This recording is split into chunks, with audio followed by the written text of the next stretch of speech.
안녕하세요. 만나서 반갑습니다. 여러분 오늘까지 별일 없으셨나요? 우리 오늘 아무렇지도 않게 이 자리에 이렇게 앉아 있지만 사실 오늘도 뉴스를 들어보면은 여러 가지 문제로 아픔과 고통을 당하고 있는 사람들의 소식을 우리가 접할 수가 있습니다. 이 고통의 문제, 이 깨어진 현실, 그 원인이 무엇인가요? 지난 시간에 우리는 성경에서 말하는 그 원인을 같이 한번 이야기 나눴었는데요. 그 원인은 나 중심성이라고 했습니다. 원인은 나 중심성이다. 내가 내 인생의 주인이다 라고 생각하는 것이 바로 이 모든 고통의 문제의 원인이다 라고 성경에서 그 원인으로 지목하고 있었습니다.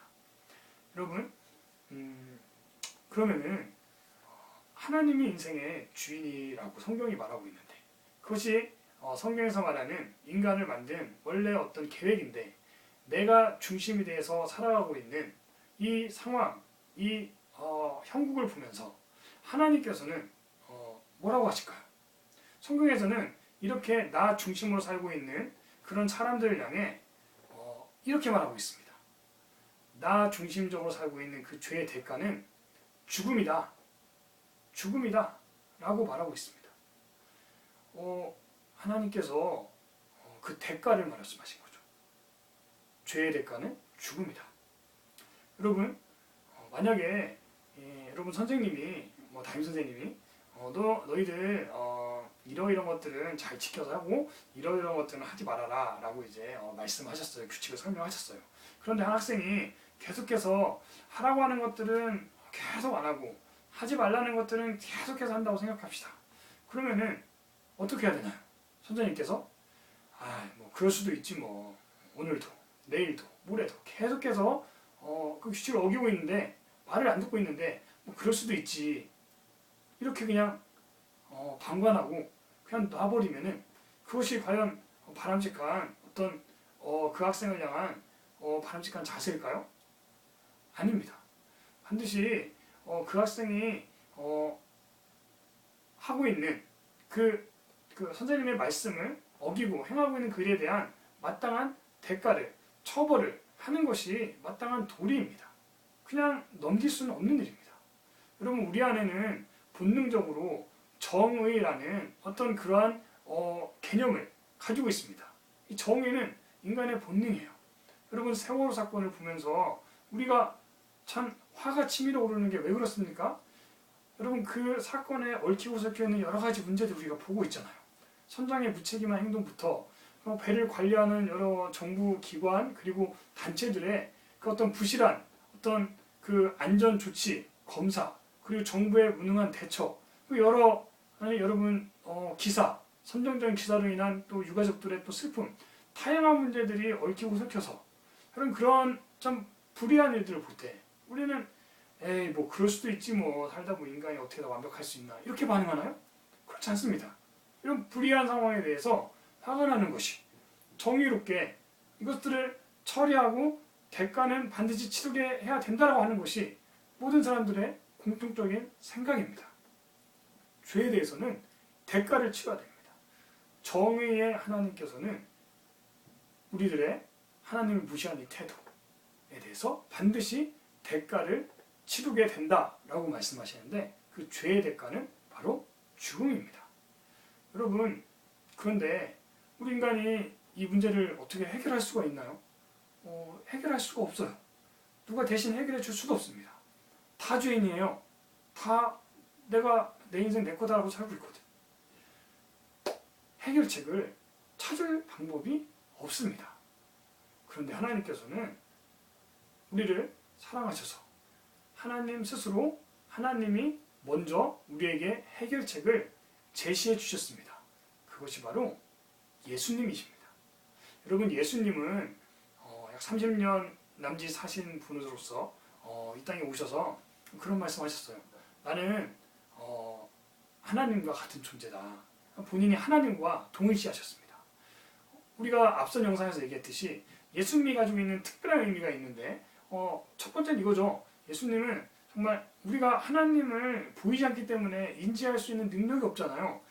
감사하게도 몸을 입고서 이 땅에 오심으로써 우리가 하나님이 사랑이시다는데 정말 예수님 보니까 정말 사랑에 넘치시잖아요. 이게 아는 거예요. 그리고 인격적으로 교제를 하나님 할 수 있다고 하는데 예수님과 제자들이 그리고 사람들이 교제 나누시잖아요. 우리가 알 수 있는 거예요. 하나님 정말 그러시구나. 예수님은 약자와 어린아이들과 고아와 사회적으로 소외된 사람들을 사랑하신다는데 알 수 없잖아요. 성경에 나와 있지만. 근데 실제 예수님이 보니까 그렇게 하세요. 우리는 예수님을 통해서 하나님을 직접 알 수 있는 놀라운 축복을 얻게 된 것이죠. 예수님이 가지고 있는 아주 특별한 독특한 의미입니다. 그런데 예수님이 여러 가지 사역도 하시고 말씀도 하시고 3년 정도의 기간 동안에 하셨는데 여러 가지 일들 하셨죠. 그런데 예수님은 자신이 이 땅에 오신 목적에 대해서 직접적으로 밝히셨어요. 좋은 일하고 어려운 사람 도와주고 이런 일 하러 오셨다고 한 것이 아니라 예수님은 내가 여기에 온 목적은 죽으러 왔다. 죽으러 왔다라고 하셨어요. 나는 죽으러 왔다. 이게 도대체 무슨 말인가? 죽으러 왔다니. 여러분, 이것이 하나님이 마련하신 해결책이었습니다. 예수님의 죽으심. 예수님이 갑자기 왜 죽으셔야 됐을까요?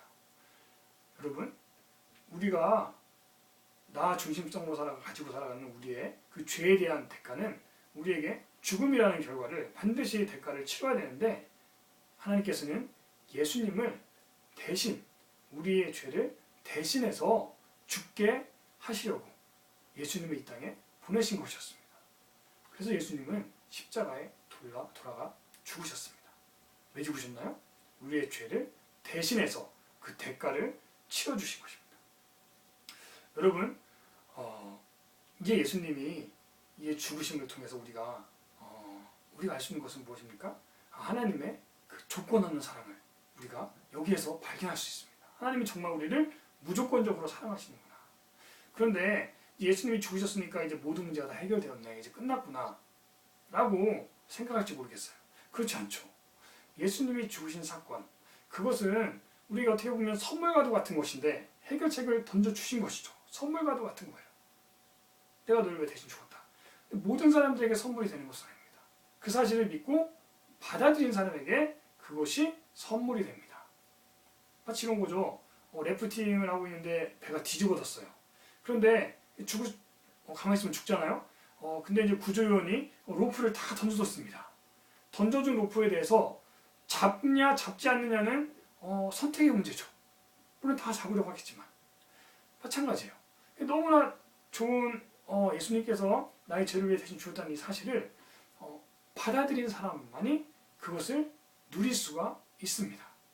예수님의 그 사랑에 우리가 반응하도록 만들어져 있기 때문이죠. 선물은 받을 수도 있지만 거절될 수도 있는 것입니다.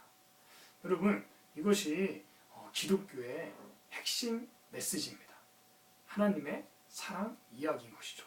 이야기를 들었는데 우리가 이제 어떻게 반응할까요? 여러분,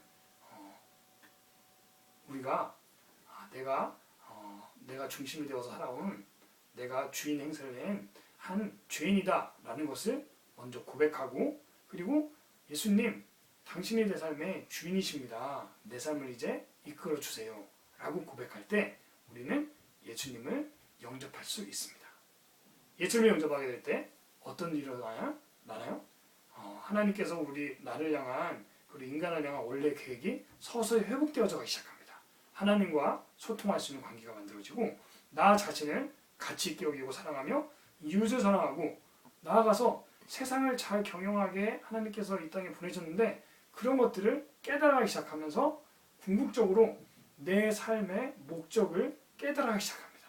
더 정확히 말하면 하나님께서 예수님을 영접할 때 우리 안에 들어오셔서 우리에게 가르쳐 주십니다. 하나씩 하나씩 너는 이런 삶을 살도록 내가 이 땅에 보냈단다. 그것이 하나님의 우리를 향한 삶의 목적이 깨달아지는 과정입니다. 여러분, 저는 여러분 모두가 정말 하나님의 무조건적인 사랑을 받아 누리고 인생의 삶의 목적을 깨닫게 되시길, 찾아가시길 간절히 소망합니다. 감사합니다.